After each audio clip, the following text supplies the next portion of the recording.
Ukraine যুদ্ধ বিশ্ব রাজনীতির একটি জটিল ও উত্তপ্ত ইস্যু হয়ে দাঁড়িয়েছে। গত ৩ বছর ধরে এই সংঘাত কেবল ইউক্রেন ও রাশিয়ার মধ্যেই সীমাবদ্ধ নেই, বরং এটি আন্তর্জাতিক সম্প্রদায়ের জন্য একটি বড় চ্যালেঞ্জে পরিণত হয়েছে। সম্প্রতি জাতিসংঘের নিরাপত্তা পরিষদে এই ইস্যুতে উত্থাপিত প্রস্তাব নিয়ে বিতর্ক তৈরি হয়। যুক্তরাষ্ট্র, রাশিয়া, ইউরোপীয় ইউনিয়ন এবং অন্যান্য দেশগুলোর ভোটিং প্যাটার্ন ও অবস্থান এই সংকটের জটিলতাকে আরও গভীর করেছে। ২০১৪ সালে রাশিয়া ক্রিমিয়া দখল এবং পূর্ব ইউক্রেনে বিচ্ছিন্নতাবাদী আন্দোলনের সমর্থন দিয়ে মস্কো ইউক্রেনের সার্বভৌমত্বকে চ্যালেঞ্জ করে। এরপর থেকে ইউক্রেন ও রাশিয়ার মধ্যে উত্তেজনা ক্রমাগত বাড়তে থাকে। ২০২২ সালে রাশিয়ার পূর্ণাঙ্গ আক্রমণ ইউক্রেন যুদ্ধকে একটি আন্তর্জাতিক সংকটে পরিণত করে। এই যুদ্ধে হাজার হাজার মানুষ প্রাণ হারিয়েছেন, লক্ষ লক্ষ মানুষ বাস্তুচ্যুত হয়েছেন এবং ইউক্রেনের অবকাঠামো ধ্বংস হয়েছে। এই সংঘাত শুধু একটি আঞ্চলিক যুদ্ধই নয়, বরং বিশ্ব রাজনীতির ক্ষমতার সমীকরণকে প্রভাবিত করেছে। গত ২৪ ফেব্রুয়ারি নিউ ইয়র্কে জাতিসংঘের নিরাপত্তা পরিষদে ইউক্রেন যুদ্ধের ৩ বছর পূর্তি উপলক্ষে একটি প্রস্তাব উত্থাপন করা হয়। এই প্রস্তাবে রাশিয়ার সামরিক কর্মকাণ্ডের নিন্দা জানানো হয় এবং ইউক্রেনের আঞ্চলিক অখণ্ডতা ও সার্বভৌমত্বের প্রতি সমর্থন প্রকাশ করা হয়। প্রস্তাবটি উত্থাপনের শুরুতেই রাশিয়া ও যুক্তরাষ্ট্র এর বিরোধিতা করে। রাশিয়া এই প্রস্তাবকে একপেশে ও রাজনৈতিক উদ্দেশ্য প্রণোদিত বলে অভিহিত করে।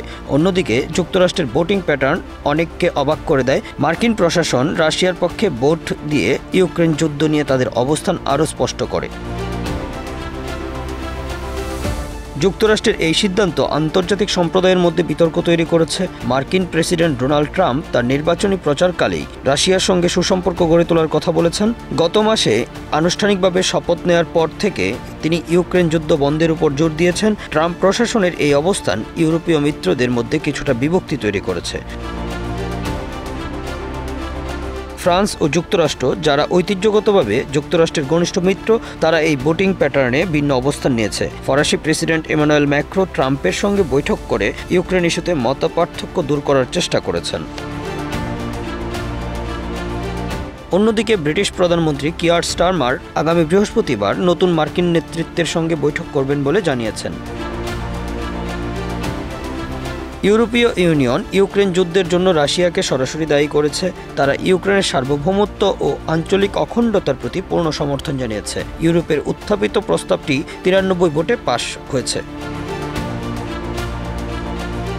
যুক্তরাষ্ট্র এই প্রস্তাবে সমর্থন না দিয়ে রাশিয়ার পক্ষে ভোট দিয়েছে। এতে রাশিয়া, ইসরায়েল, উত্তর কোরিয়া, সুদান, বেলারুশ, হাঙ্গেরি সহ মোট ১১টি দেশ সমর্থন জানিয়েছে। অন্যদিকে ৬৫ দেশ ভোটদানে বিরত থেকেছে। এই ভোটিং প্যাটার্ন আন্তর্জাতিক রাজনীতির জটিলতা এবং বিভিন্ন দেশের ভিন্ন ভিন্ন স্বার্থকে প্রতিফলিত করে। যুক্তরাষ্ট্রের উত্থাপিত প্রস্তাবে ইউক্রেন ও রাশিয়ার মধ্যে যুদ্ধে নিহতদের জন্য শোক প্রকাশ করা হয় এবং সংঘাত বন্ধের আহ্বান জানানো হয়েছে। তবে এই প্রস্তাবে রাশিয়ার বিরুদ্ধে কোনো সমালোচনা করা হয়নি, যা অনেকের কাছে বিস্ময়কর মনে হয়েছে। অন্যদিকে ইউরোপের প্রস্তাবে রাশিয়ার সামরিক আগ্রাসনের তীব্র নিন্দা করা হয়েছে এবং ইউক্রেনের প্রতি পূর্ণ সমর্থন জানানো হয়েছে। ইউক্রেন যুদ্ধ একটি আঞ্চলিক সংঘাতই নয়, বরং এটি বিশ্ব রাজনীতির ক্ষমতার দ্বন্দ্বের একটি প্রতিচ্ছবি। জাতিসংঘের নিরাপত্তা পরিষদে উত্থাপিত প্রস্তাব এবং বিভিন্ন দেশের ভোটিং প্যাটার্ন এই সংকটের জটিলতাকে আরও বাড়িয়ে তুলেছে।